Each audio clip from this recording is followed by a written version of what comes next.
If you're hearing this, then you're listening to the latest production from the Lords of Misrule.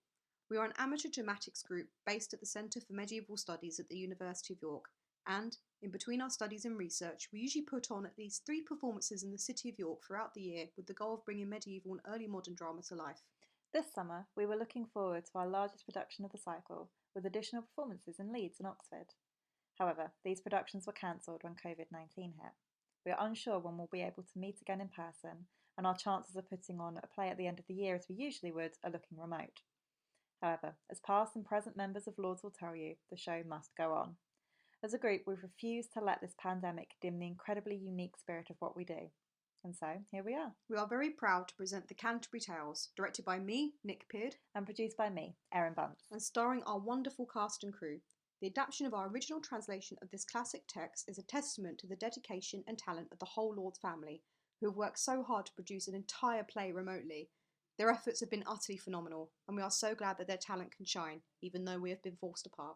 In lieu of the ticket you'd usually purchase, we'd like to take this opportunity to ask that you consider making a donation to your local food bank. This is a difficult time for everyone, but none more so than those who struggle to feed their families. Food banks are under a lot of pressure at the moment, and a donation could really help to ease that. And if you enjoy this performance, please share and tell your friends. I think that's everything from us. We'll let Chaucer and his pilgrims take over.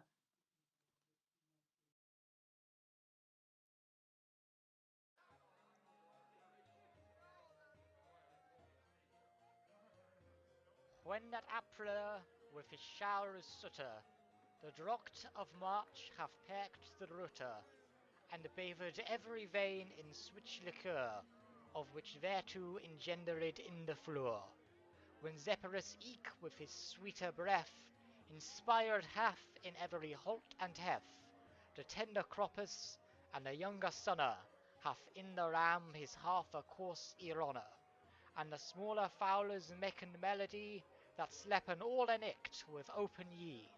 So pricketh him nature in her courages, then longen folk to goen on pilgrimages, and palmers for to second stranger straunders, to ferner hallways, quarter in sundry launders, and specially for every shire's ender of England, to Canterbury they wender, the holy blissful martyr for to sicker, that hem hath hoplin, when that they were sick. Yes? Enough of that. We speak proper English in my pub. But I was... Proper but- English. Fine. It's not like anybody cares about textual accuracy.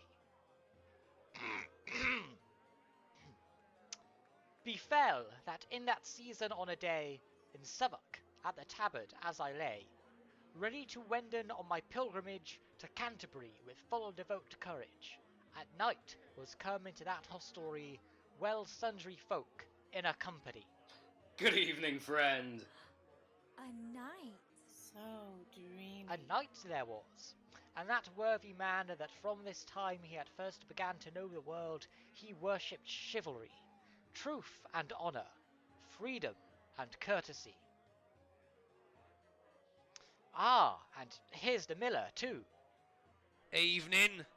And here is the wife of Bath, a 4-time widow, though her looks do deceive. 5 times in truth. And, who are you, sir? Oh, I'm just, well, nobody, that is, nobody you'd know. Oh, come sit by me then. Come, sir. Will you go? And here's our good host, with good meats and wine strong, and to our supper set us down anon. you're going to Canterbury. Well, God speed you, and may the blissful martyr bless you too. Now I've a mind as you ride on your way, to make some mirth and sport. What do you say? And I'd have each one among you tell a tale, and he of us that tells the best of all shall have supper bought at our expense here in this place when you return from hence. Well, I say yes. Come on, who'll tell a tale? I would gladly oblige. And so would I, to pass the time. Aye. We're all agreed? Good. Bring us more wine.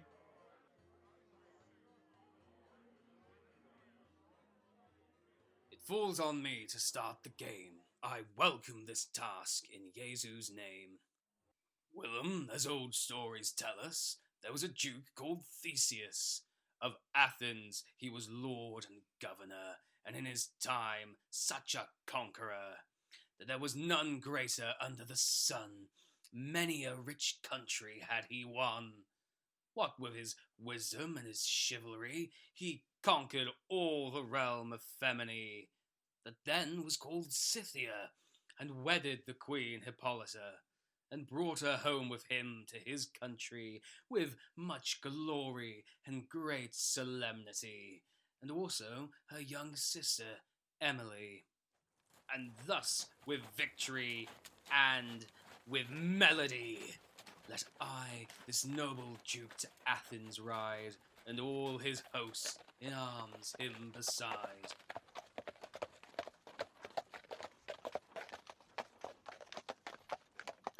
But as he approached the town, ladies in black did him surround.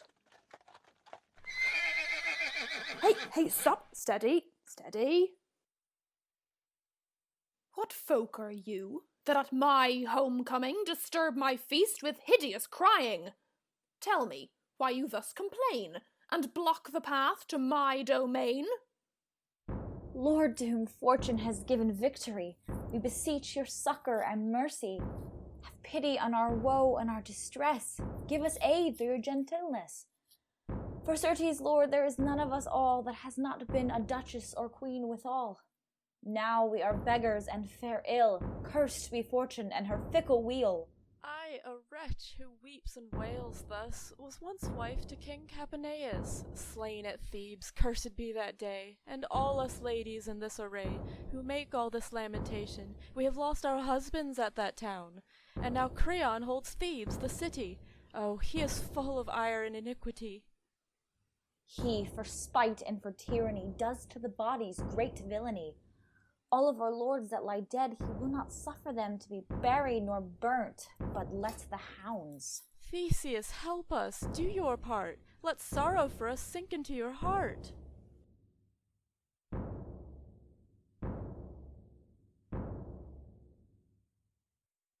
This gentle duke, when he heard them speak, he thought that his heart would break, and swore his oath, as he was true knight. I will send henceforth all my might upon the tyrant Creon this day, so all the people of Greece will say how Creon was by Theseus served, and met the death that he full deserved.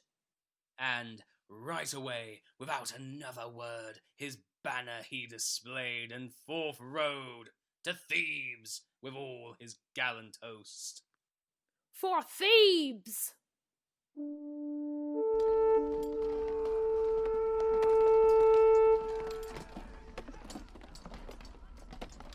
There on the field Theseus fights, and slew Creon manly as a knight. And by siege he won the city after, and tore down both wall and rafter. Yeah!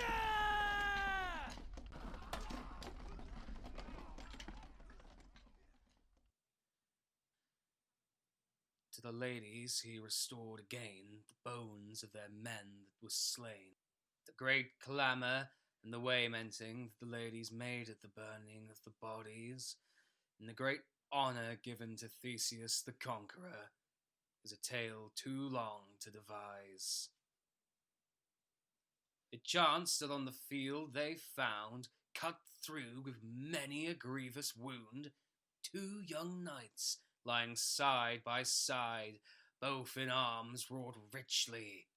Arcite was the name of that one, and the other was called Palamon. Not fully alive, nor fully dead they were. By their arms and their gear, the heralds knew their fortune was good, and that they were of royal blood. Send these 2 to Athens. Let them dwell there in prison. I will not accept any ransom.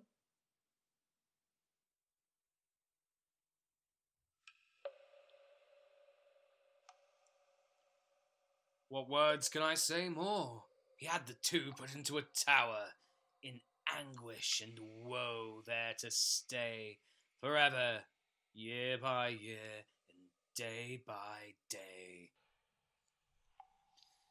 Until it befell on a morn of May, that Emily, none fairer was seen. She was like the lily upon the stalk green. In the garden, as the sun uprist, she walks around as she list. She gathered flowers, white and red, to make a garland for her head. And as a heavenly angel she sang.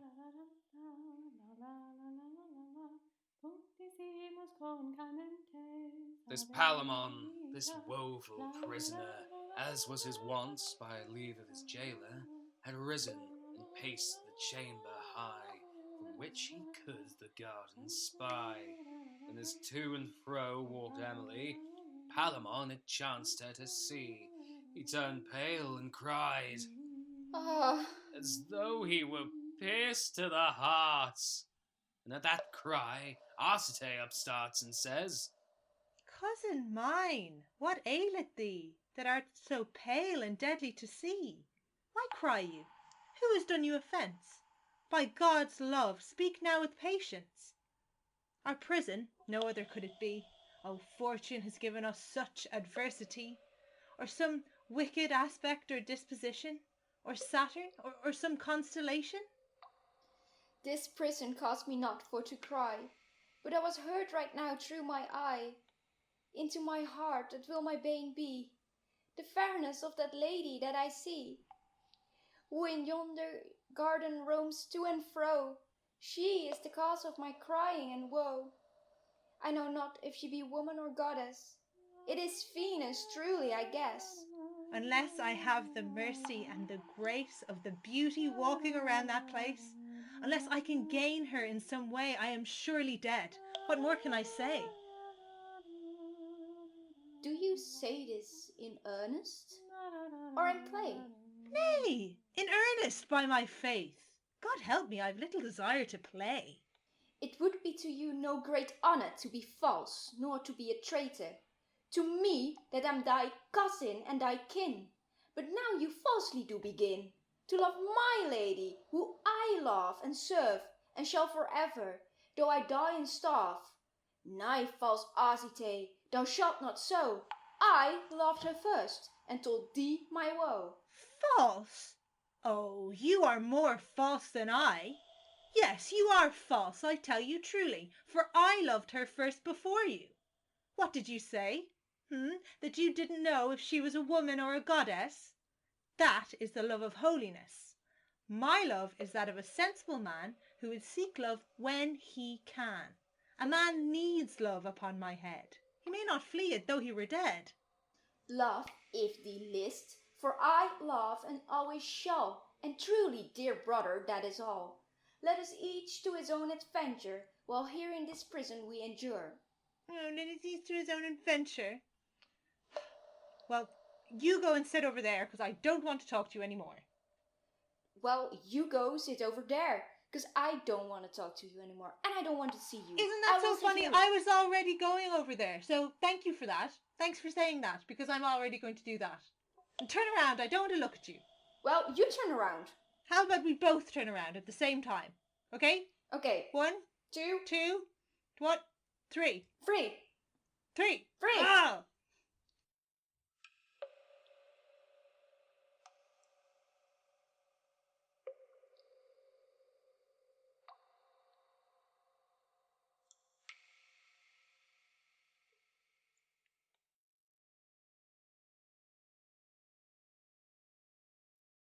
Listen, lords, it happened upon a day, to tell it as shortly as I may, a worthy duke called Protheus, who was a companion of Duke Theseus, was come to Athens as he was wont to do, for in this world he loved no man so, and Theseus loved him as tenderly again. Now, this duke also loved Arcite, and had known him at Thebes year by year, and finally, at Protheus's petition, Theseus had him let out of prison. You're free to go, But be it known that if to my lands you return, with my sword I will smite off your head. So, off you go, to home be sped.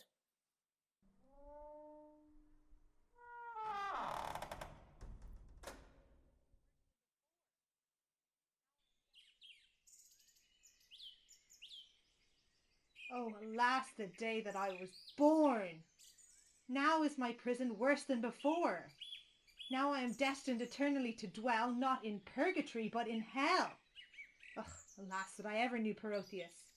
Without him I'd have stayed with Theseus, fettered in his prison evermore. Then was I in bliss and not in woe.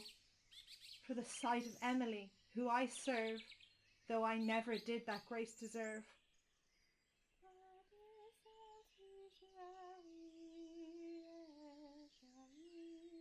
Oh, cousin Palamon, to be sure in prison you must endure. In prison, nay, in paradise. Oh, fortune has well rolled your dice. You have the sight of her, and I the absence. For it is possible, since you have her presence, that you may her desire attain. But I, that am exiled and barren of all grace, and in so great despair that there is not earth, water, fire, or air, nor creature that of them is formed that can help or comfort me in this. Well ought I to starve in wanhope and distress. Farewell, my life, my lust, my gladness.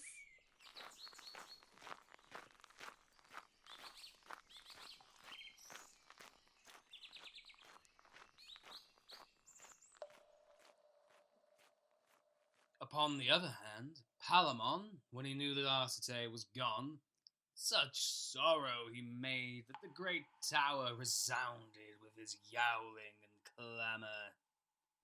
Alas, Arcite, cousin mine, of all our strife, God knows, the fruit is thine. Thou walkest now in Thebes at large, and of my woe thou givest a little charge. Thou mayest, since thou hast wisdom and manhood, assemble all the folk of our kindred, and make a war so harsh upon this city, that by some chance of some treaty, thou mayest have my lady for thy wife, for whom I need must lose my life. The summer passes, and the nights are long, increase doubly the pain strong, both of the lover and the prisoner. I know not which was the worst master, for, shortly to say, this Palamon perpetually is damned to prison, in chains and fetters left for dead, and Arcite is exiled upon his head, and evermore he is out of that country, and never again shall his lady see. You lovers now, I ask this question, who has it worse, Arcite or Palamon? One may see his lady day by day, but in prison he must dwell always. The other may ride where he would go, but he shall see his lady nevermore. Now, judge as you listen, those who can. I'll continue my tale as I began, when that Arcite to Thebes comen was. Many times a day he sighed and said, Alas! Alas! Such sorrow was never had by a creature that lived while the world endured. Of sleep, of meat, of drink he is bereft. He grows as thin and dry as a shaft, his eyes hollow and grisly to behold, his face sallow and pale as ash cold. He was alone, and in solitude he wept, till upon a night as he slept, he thought that the winged god Mercury stood before him and bade him be merry. Arcite, to Athens you shall wend, there your sorrow and woe shall end. To Athens, right now will I fare, and for dread of death I shall not spare. Oh, to see my lady that I love and serve, in her presence I would care to starve. To Athens he is gone by the shortest way, and to the court he went upon a day. He clad himself as a poor labourer, all alone, save for his squire, and at the gate he offered his service to drag and draw whatever they could devise. And of this matter, shortly to sayin, he found work as a chamberlain, as page of the chamber of Emily the bright, and said that Philostrate he was hight. And such a well-loved man became he, that there was none in court of his degree. And widely his reputation sprung, both of his deeds and his good tongue, so that Theseus takes him so near, and makes Arcite his squire, and gave him gold to maintain his degree, and sent him men from his own country. But let's leave Arcite and his bliss for now, and speak again of Palamon's woe. A certain night, this Palamon, by tricksy scheme, had escaped prison, and now flees the city as fast as he may go. He had given his jailer a drink, so... Oh, was that you got there? Wine. Please, by all means.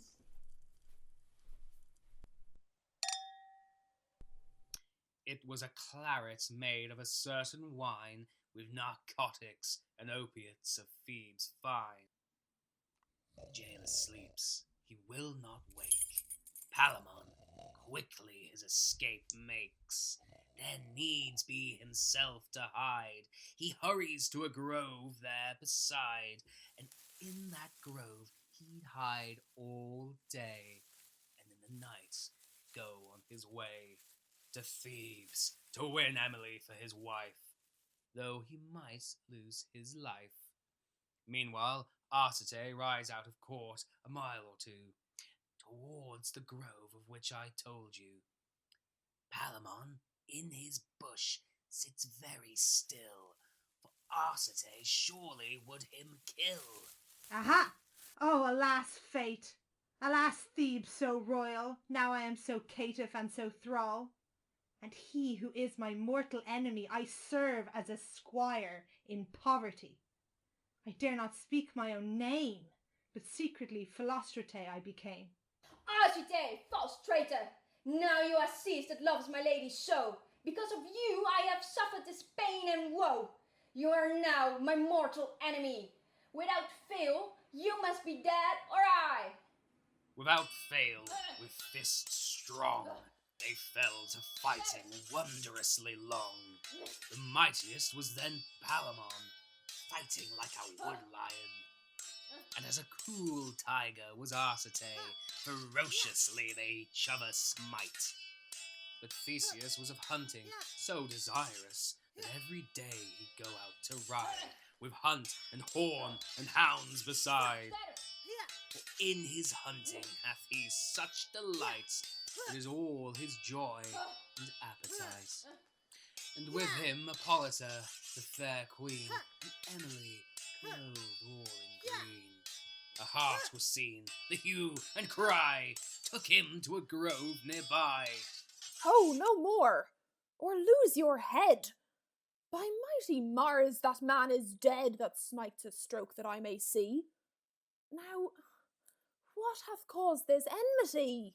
Sire, what more can I say? We have cheated death until this day. This is Arcite, your mortal foe.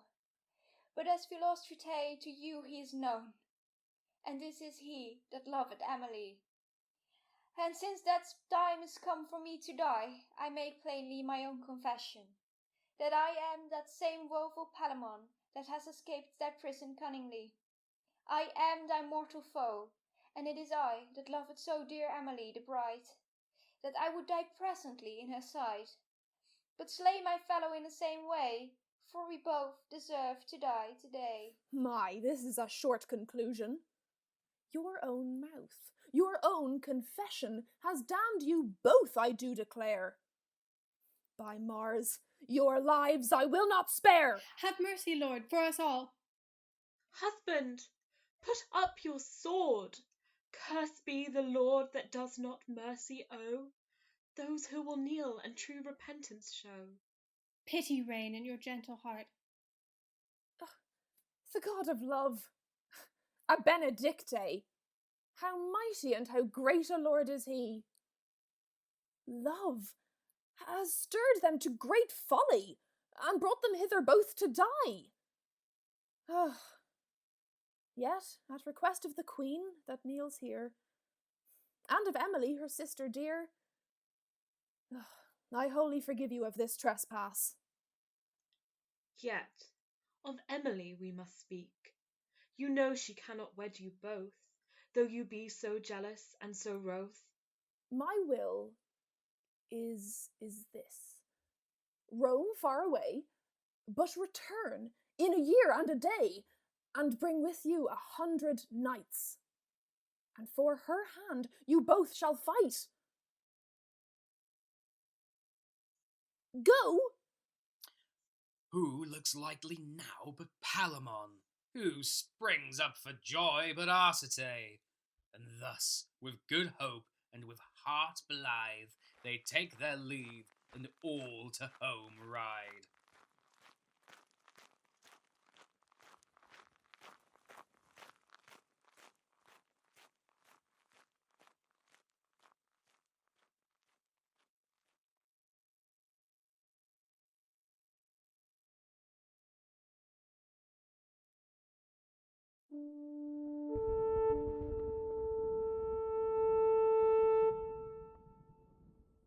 The day approaches of their returning. Palamon and Arcite each should bring 100 knights, the field to take to fight for noble Emily's sake. There was never so noble a company, for every knight there loved chivalry. The Sunday night, ere day began to spring, Palamon heard the lark sing. He rose to go on his pilgrimage to Venus's temple with high courage. Fairest of fair, O lady mine, Venus, daughter to Jove and spouse of Vulcanus, have pity on my bitter tears smart, and take my humble prayer to heart. Consider all this and pity me so, and truly I shall for evermore enforce thy might and thy true servant be, and wage war always with chastity. Venus, so I vow, so give me aid. I do not ask that I win the day. Honor and glory mean naught to me, unless I should gain my Emily. My child, do not despair. The strongest love will win the day. O chaste goddess of the woodland green, to whom sky, sea, and earth are seen, you know the one desire of my life, to live a maid and be no man's wife. I wish to walk with you in woods wild, to hunt with you, not bear a child or bow to the wishes of a man. Now help me, lady, since you may and can. Send peace between my suitors two, and from me turn their hearts so that all their love and their longing be quenched and spent on other things. Or if my fate be shaped so, that I must have one of the two, let it be him that most desireth me. This prayer, Diana, I make to thee. Daughter, cease thy concern. Among the gods it is affirmed that you shall wed one of the two whom you have caused such pain and woe. But which of them I may not tell, that your thoughts on it no longer dwell. Alas, I am in your protection, Diana, and your disposition. So a heavenly battle raged above between Venus, the goddess of love, chaste Diana, Mars the bold, joined by Saturnus the cold.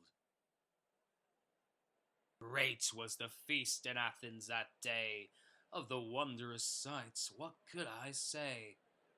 There sat Theseus, rich and high, Hippolyta, the queen, and Emily, and nobles arrayed in their best.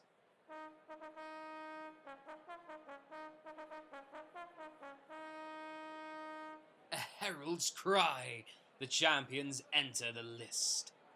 Arcite with 100 knights in red, and Palamon riding at the head of 100 men with white banners displayed. The gates are shut, and Theseus proclaims, Do now your devoir, young knights proud!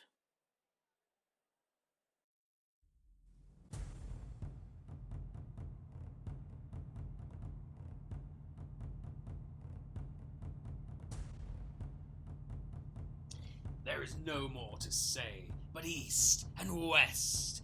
In go the spears full sadly in arrest. In go the sharp spurs into the sides, as the mortal foes against each other ride. There shiver shafts upon shields thick. Men feel through the hard bone the prick. Up spring spears 20 feet in height. Out flash swords like silver bright. With mighty maces bones are burst. And still the shining swords are thrust. But Palamon, as he duels with Arcite, feels the sword deep in his flesh bite, and knows that he has lost this fight. Come on! At this, the crowd cheers so loud withal, it seemed that the lists would fall. In heaven, Venus weeps full sore, but Saturn has a trick in store. Joy and mirth fills Arcite's heart, when out of the ground a fury starts. Arcite's horse shies and leaps. Arcite struggles to keep his seat, and falls over the pommel on his head. He lays on the ground like he were dead.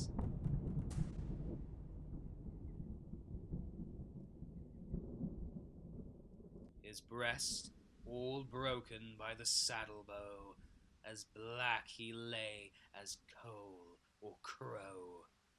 He's borne away from that place, always crying after, Emily. Alas, the woe. Alas, the pain strong that I for you have suffered in so long. Alas, the death. Alas, my Emily. Alas, departing of your company. What is this world? What asketh men to have? Now with his love, now in his cold grave, alone, without any company. Farewell, my sweet foe, my Emily. Now take me in your arms tway, and hearketh now to what I say. In all this world I know none so worthy to have your love than Palamon. Mercy, Emily.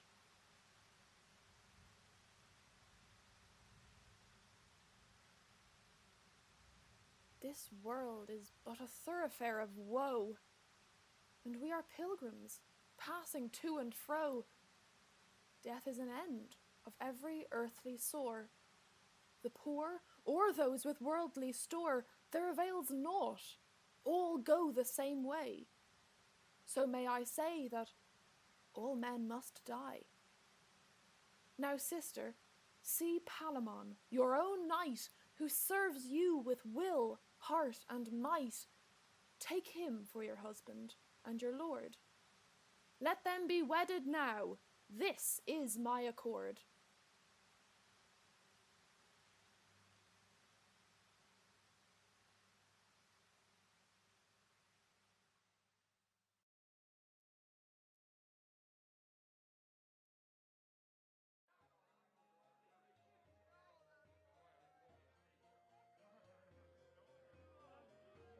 And so with bliss and melody, Palamon has wedded Emily, and God that all this wide world hath wrought, send him his love that hath it dearly bought. Thus endeth Palamon and Emily, and God save all this fair company. A most noble tale. A tale of chivalry. A tale of courtesy. As I live, a fine beginning that was. Now who will tell the next? I have another that I might tell. Well then, Sir Knight, on with it. In Jesu's name I will bewail, in manner tragic. I say... Shut your trap, you! And by his arms and blood and bones, no one wants to hear from the king's men. We hear your bragging again and again. Now I have got a tale for the gnomes that might cap that here knight's tale. A warning though, it might not be for the... No, Robin, not now. You've drunk too much ale. Wait your turn and give the better man his tale. What's that now? The better man, you say? No, Robin. By God's own soul, either I would now speak or I'd walk away. Oh, fine then. Your wits are gone, you fool. Sir, I do protest. Protest all you want, knight. I do protest that I am drunk. And should I misspeak or wander in my tale, you should put the blame on this Southwark ale. Now I will tell a legend and a life, both of a carpenter and his wife, how that a clerk of Oxenford did set his cap. I'm afraid I must step in here, for all gentle folk should be know, this tale that he is about to tell is full of harlotry, bare flesh as well. The miller is a churl, you know it to be thus, so take your leave now, or make no more fuss.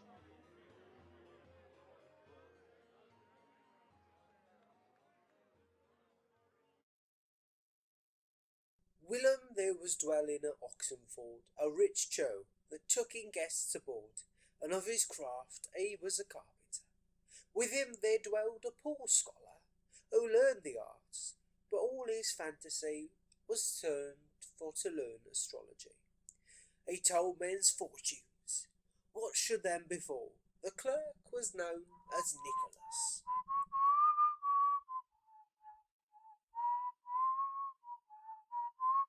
Fair like a maiden he was to see, and his chambre adorned with herbs sweet.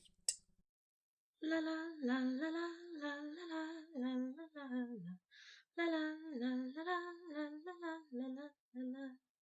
Well, hello. The carpenter has wedded a new wife, which that he loved more than his life. She was of age but 18 year. Jealous was her husband, and closely he watched her, for she was wild and young, and he was old, and feared himself be like a cuckold. She was a primrose, a piggy's eye, and one day, when the husband was at Onsey, young Nicholas went to the wife privily. Truly, if I have my will, for secret love of thee I spill, or I will die, so God me save. I will not kiss thee, by my faith. Out, Harrow, alas, let me be. Put away your hands, for modesty. Oh, have mercy on me. Pity. Oh! He spoke so fair, and pressed his suit so fast, that she her love granted him at last, and swore an oath by St. Thomas the Count, that she would be at his commandment, when she saw the opportunity. My husband is so full of jealousy, that unless you wait and act discreetly, I know I am as good as dead, quoth she. Nay, I have not been a scholar all this while, if I cannot a carpenter beguile. This Nicholas no longer would tarry, and doth unto his chambre carry both meat and drink for a day or two, and after this was seen no more. This path us forth until Saturday. This Nicholas in his chambre lay. Nicholas! Nicholas! I am afraid by St. Thomas it standeth not aright with Nicholas. God shield that he died of a sudden. The world is so unstable, so uncertain. I saw today a corpse borne to church. On Monday last I saw him at his work. Go up, quoth he to his boy anon. Call at his door, or knock with a stone. So fared another clerk with his astronomy. He walked into the fields for to pry upon the stars what should befall, till into a pit he fell, by St. Thomas.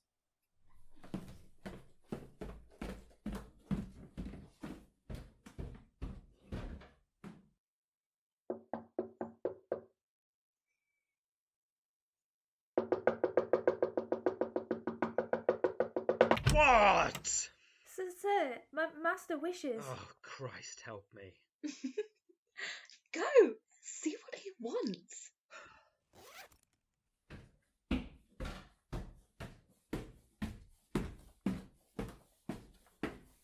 What? How? Ah, Nicholas! Why look ye so down? Awake and think on Christ's passion. Jesus Christ and Saint Benedict, bless this house from every wicked wight. Alas, shall all the world be lost? What sayest thou? Think on God as we do, men that swink. Fetch me drink, and after will I tell ye privily of certain things that toucheth you and me. John, mine host, beloved friend and dear, thou shalt upon thy troth swear me here that to no wight shalt thou this counsel betray. If thou betray me, thou shalt be wood. Nay, Christ forbid it, for his holy blood. Now, John, mine host, I will not to thee lie. I have found in mine astrology, as I have looked on the moon bright, that on Monday next, around midnight, shall fall a rain so wild and wet that Noah's flood was never half so great. This world in less than half an hour shall all be drowned, so hideous is the shower. Thus shall mankind be drenched and lose their lives. Alas, my wife! Alas, mine Alison! Is there no remedy in this case? Why, yes, by God, if my advice you'll heed.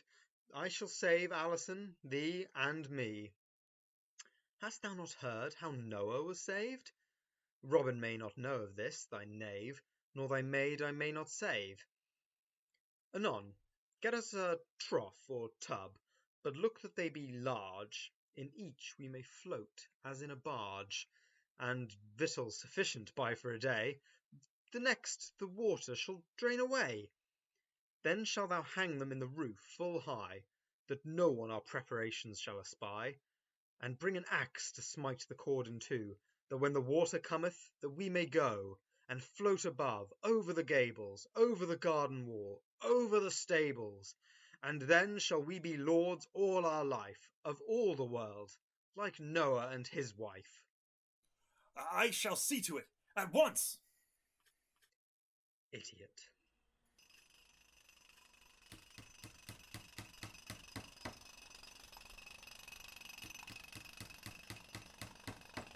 This simple carpenter goes forth on his way.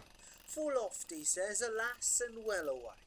He fetched the tubs and ladders three, and hung 'em in the rafters secretly. He sent his boys and his maid also up to London for to go. On Monday, when it drew to night, he shut the door and blew out the candlelight, and arranged all things as they should be. And then quickly up they climb all three.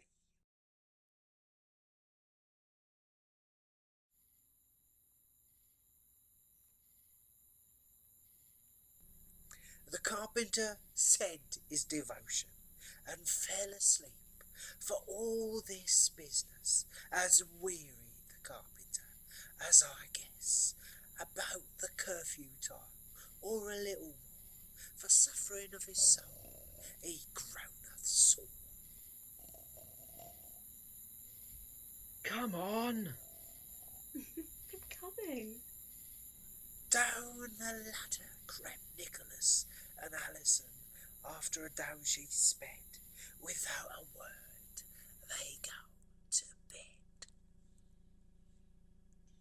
And thus Nicholas and lithe Alison, in business of mirth and satisfaction, till the bell for lords begins to ring, and friars in the chancel start to sing. There was a parish clerk called Absalom, and since he first gazed on Alison, he hath in his heart such a love longing, that he would at night by her window sit. Ahem! When I see your sexy face, as you were walking my way, I want to spill my love on you all day, all day. Kiss me, Alison, my love for you is growing wide and long.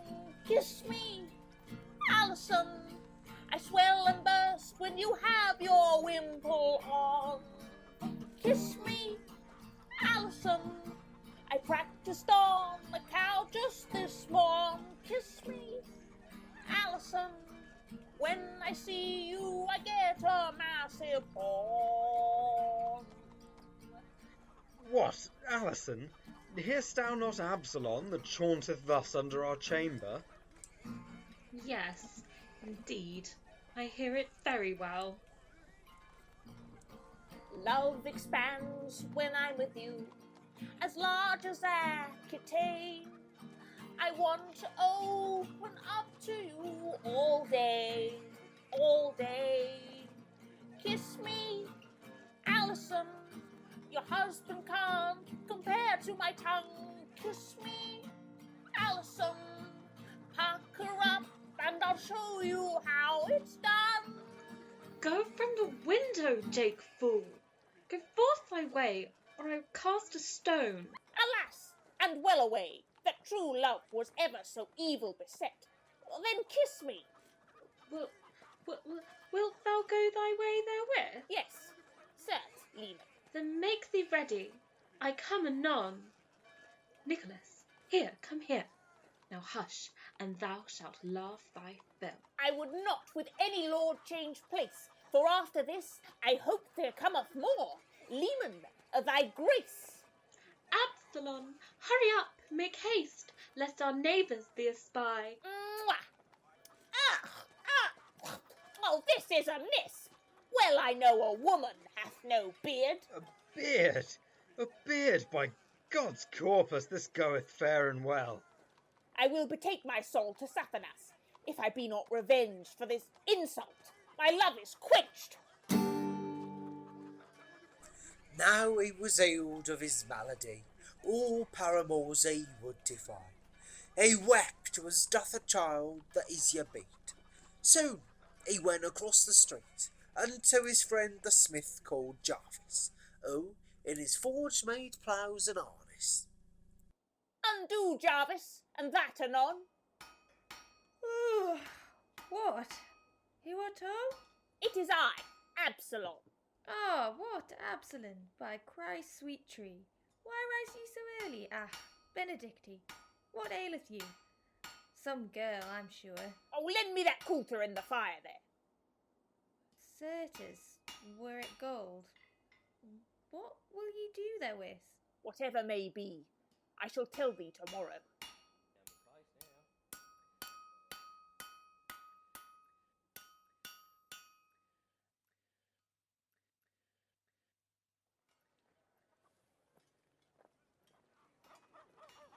Oh, Alison! Who is there that calls on so? I warrant it is a thief. I am thine Absalom, my sweet leaf. I have brought thee a ring, so God me save. Full fine it is, and thereto well engraved.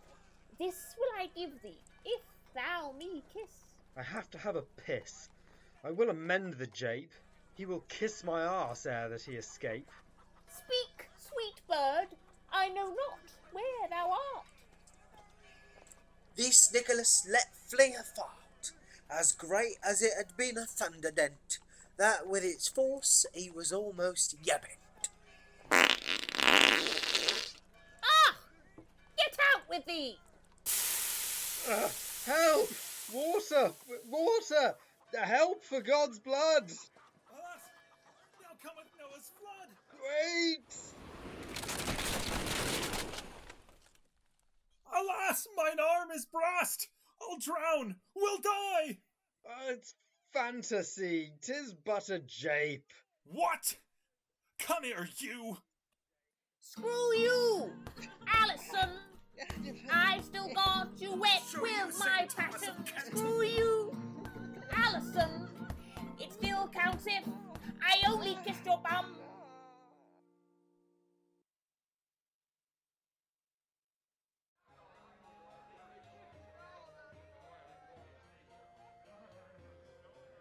And everyone laughed at this strife. Thus swived was the carpenter's wife, for all his keeping and his jealousy. And Absalom had kissed her nether ye, and Nicholas is scalded in the throat. And this tale is done, and God save all the rout. Oh, man. Oh, when folk had laughing at this sorry case of Alison and crafty Nicholas, up stood a widow 4 times over.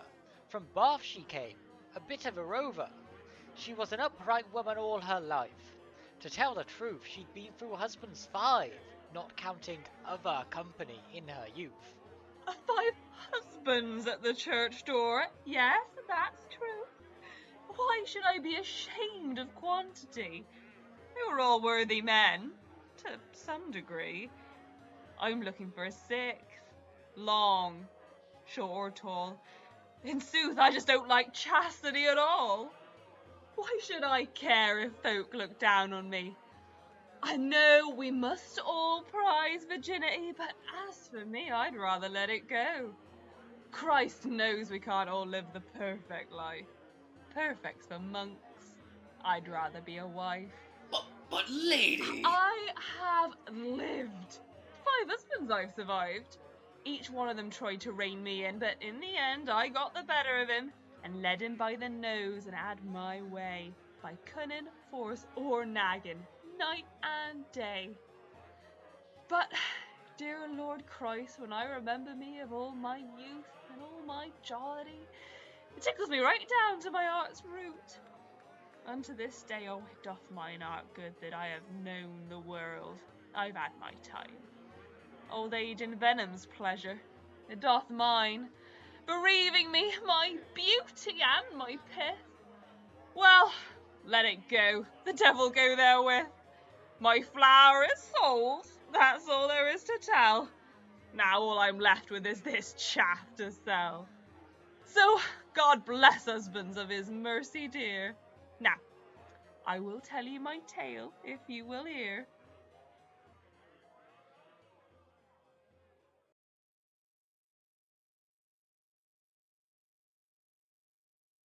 In olden days, the days of King Arthur, one whom the Britons held in great honour, all filled with fairy folk was this our land. I speak of many 100 years ago. These days you won't see elves no more.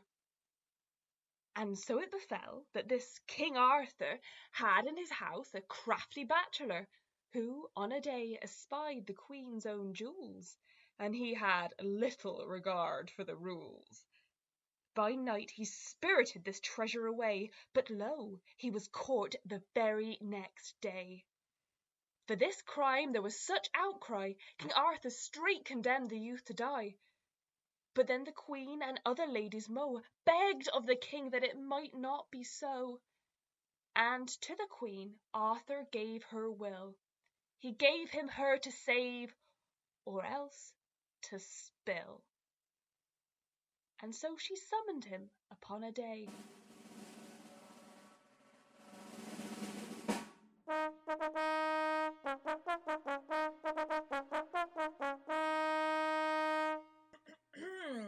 The Queen speaks. Thou standest yet in such array, that of thy life thou hast no surety. I grant thee life if thou can tell me. What thing is it women most desire? Beware, and keep thy neckbone from iron. And if thou canst not tell it now, yet would I give thee leave to go, a 12-month and a day, to search and learn an answer sufficient in this matter. And I will have surety ere that thou pace, thou body for to yield in this place. The Queen has spoken.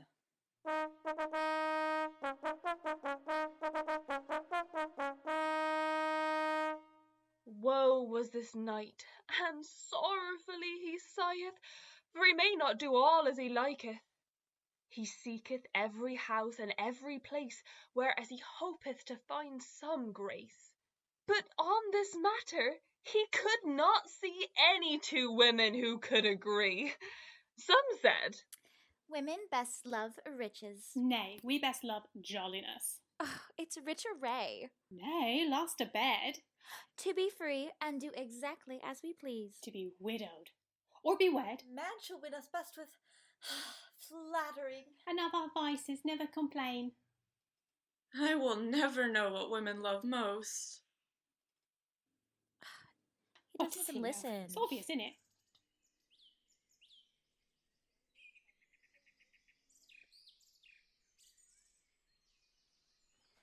the day was come that homeward he must ride. And as he happened in his way upon a forest side, where he saw a group of ladies in a dance, towards this dance he drew his final chance. Well, hello there.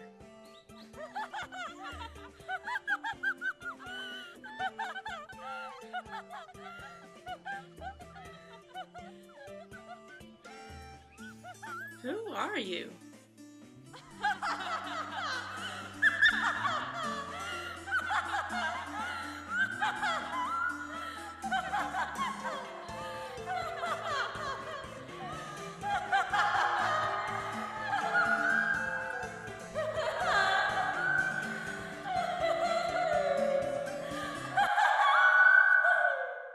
But suddenly, ere he came fully there, vanished was the dance, he knew not where. Hello? No living creature was to be seen, save an old woman standing on the green. My lady? A fouler wight there may no man devise. Towards the night she began to rise and set. Sir Knight, here lieth not the way. Tell me what you seek by your fay. Peradventure it may the better be. These old folk know many things. My leave, mother, certainly. I am but dead, but if that I can say what thing it is that women most desire. Can you tell me? I would reward well your hire. Grant me thy troth, give thy hand to me. The next thing that I require of thee, thou shalt it do, if it lie in thy might, and I will tell it you ere it be night. Have here my troth. I give it freely. What? I'll do it. What? Really? Yeah. Oh. Well, then I dare say, believe me truly, thy life is safe, for I will stand thereby. Upon my life, the Queen will see as I. None will say nay of that I shall teach. Let us go forth without longer speech.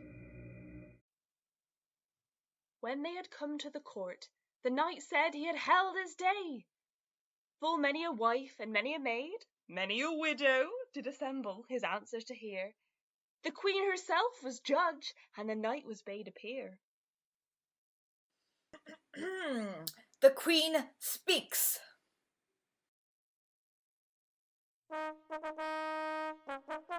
To every wight I command silence. Sir Knight, you shall tell this audience what it is that women most desire. My liege lady, to have sovereignty over their husbands is what women most desire. In all the court there was no wife, nor maid, nor widow that contraried what he said, but said he was worthy to keep his life. And with that word up stirred the old wife. Mercy, my queen! Ere you court depart, do me right. I taught the answer unto this knight, for which he plight me his troth there. The first thing that I would him require, he would it do, if it lay in his might. Before the court then, I pray thee, sir knight, that thou me take unto thy wife, for well thou know that I have saved your life. Alas, I wot right well that such was my behest. For God's love, choose a different request. Nay, sir, for though that I be old and poor, I would not for all the metal, nor for all that is under the earth, nor lieth above, be anything but your wife, and have thy love. My love? Nay, my damnation. Alas, that any of my station should ever so foul disparaged be. The crone's request is granted. But all for naught. The end is this, that he constrained was. He needs must her wed, and taketh his old wife, and go with her to bed. There was but heaviness and much sorrow, for privily he wedded her on the morrow, and all day after hid him, as an owl. So woe was he, his wife looked so foul. Great was the woe the knight had in his thought, when he was with his wife a bed it brought. Oh, dear husband, benedicte, fareth every knight thus with his wife as he? Is this the law of King Arthur's house? Is every knight of his so dangerous? I am your love, and your wife. I am she who hath saved your life. And cert, I never did you any unright. Why fare ye thus with me this first night? What is my guilt? It shall be amended, if I may. Amended? Amended, alas, nay, it would not be amended nevermore. Thou art so loathly, and so old also, and thereto comen of such base-born kind, that little wonder it is that I wallow and wind. Would to God my heart would burst. Is this the cause of your unrest? Yes, certainly, no wonder it is. Ah, now, sir, I can amend all this. He who does what gentle deeds he can, take him for the greatest gentleman. Christ made him gentleman, called be, and bade us follow him in such degree. And therefore, lieve husband, I thus conclude, though my ancestors were rude, through God I am gentle, when that I begin to live virtuously and abandon sin. Now you say that I am foul and old. Is not this better than being cuckold? But, nonetheless, since I know your delight, I shall fulfill your worldly appetite. Choose now one of these things twain, to have me foul and old for all my days, and be to you a true and humble wife, and never displease you all my life.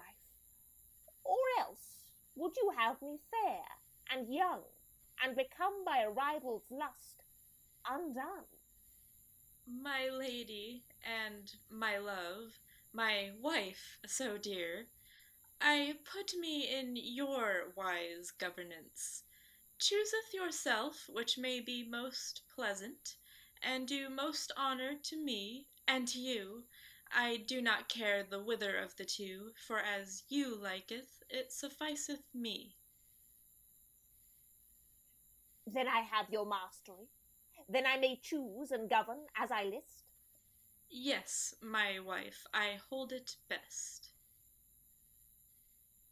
Well, then kiss me, that we be no longer wroth. For by my troth, I will be to you both fair and good, both good and true, as ever was a wife since the world was new. And but I be tomorrow as fair to see as any lady, empress, or queen, do with me now as you list. Cast up the curtain and see me now as I truly am. And she was fair and young there too. For joy he took her in his arms too, his heart bathed in a bath of bliss. 1,000 times he gan her kiss. Well, that's an improvement. You think? And thus they lived unto their lives' end in perfect joy. And Jesus Christ has sent husbands meek, young and fresh a bed, and grace to outlast him that we wed. And eke, I pray Jesus, short their lives that will not be governed by their wives.